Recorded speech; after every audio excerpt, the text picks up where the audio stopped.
গালের মধ্যে এত জোরে জোরে মারছে আমার। উনি জানি না আসলে উনি কিছু খাইছে কিনা, গায়ে থেকে গন্ধ আসে। বিনোদন জগতে নতুন করে বিতর্কের কেন্দ্রবিন্দুতে অভিনেত্রী তানজিন তিশা। তার বিরুদ্ধে শুটিং সেটে মারধরের অভিযোগ তুলেছেন তরুণ অভিনেত্রী সামিয়া অথৈ। আজ বিকেলে ফেসবুক লাইভে এসে সামিয়া অথৈ অভিযোগ করেন, মানিকগঞ্জে একটি নাটকের শুটিং চলাকালে তানজিন তিশা তাকে মারধরেন। তিনি জানান, নির্মাতা রাফাত মজুমদার রিঙ্কুর একটি নাটকের শুটিংয়ে তারা একসঙ্গে কাজ করছিলেন। সেখানে সহশিল্পী হিসেবে উপস্থিত ছিলেন শহীদুজ্জামান সেলিম, মীর রাব্বি সহ আরো অনেকে। ওই সিনের মধ্যে লেখা ছিল যে আমি গিয়ে তিশাপুকে, সিনের মধ্যে লেখা আমি গিয়ে তিশাপুকে চট দিব এবং চট দেওয়ার পর উনি ওইখান থেকে চলে যাবে, এটা সিনের মধ্যে লেখা। তো আমি টেকনিক্যালি, আমরা তো আর্টিস্ট, আমরা তো টেকনিক্যালি কিন্তু আসলে আর্টিস্টকে আমরা যদি কেউ কাউকে মারে বা আঘাত করে আমরা কিন্তু খুব সফটলি টেকনিক্যালি সেটা করি। তো আমি তিশাপুকে খুব আস্তে করে গালের মধ্যে জাস্ট একটু গালে হাত লাগাইছি। উনি চলে যাওয়ার কথা ছিল, কিন্তু উনি চলে না গিয়ে উনি সিনের মধ্যে, ক্যামেরা ওপেন ছিল, ক্যামেরা ওপেনে সিন চলতেছে, মানিকগঞ্জে এখানে অনেক মানুষ ছিল, তারপর ডিওপি ভাইয়া ওরা সবাই ছিল, এডিটর সবাই ছিল, উনি ওইখানে আমাকে এমন ভাবে মারছে আমার গালের মধ্যে, এত জোরে জোরে মারছে আমার গাল, আমার চোখ ফুলে গেছে। আর আমি আমি আমি মানে কথা বলতে পারতেছিলাম না, আমার এই জায়গাটা এত জোরে লাগছে।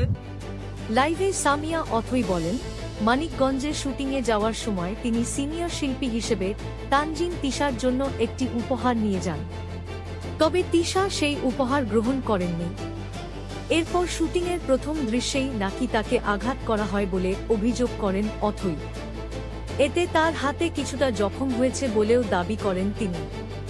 আজকের ঘটনার প্রসঙ্গে তিনি আরও বলেন, নাটকের চিত্রনাট্য অনুযায়ী একটি দৃশ্যে তার তানজিন তিশাকে চড় মারার কথা ছিল, কিন্তু তিনি আলতোভাবে থাপ্পড় দিচ্ছিলেন। এরপর তিশা ক্ষুব্ধ হয়ে উল্টো তাকে আঘাত করেন বলে অভিযোগ তার। সেটে উপস্থিত অনেকেই পুরো ঘটনা দেখেছেন বলেও দাবি করেন সামিয়া অথৈ। এছাড়া পুরনো একটি বিরোধের কথাও উল্লেখ করেন তিনি।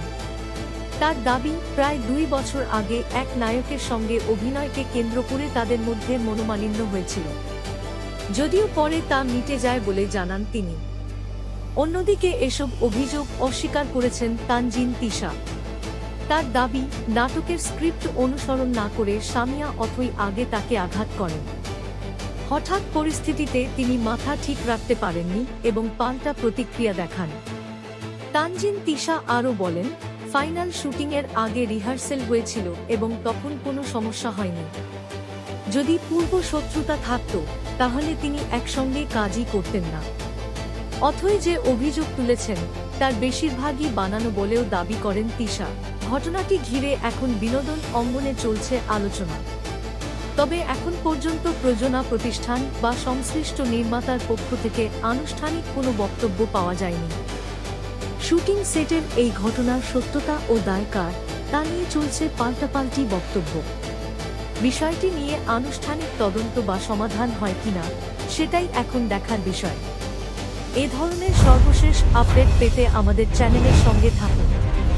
চ্যানেলটি সাবস্ক্রাইব করতে ভুলবেন না।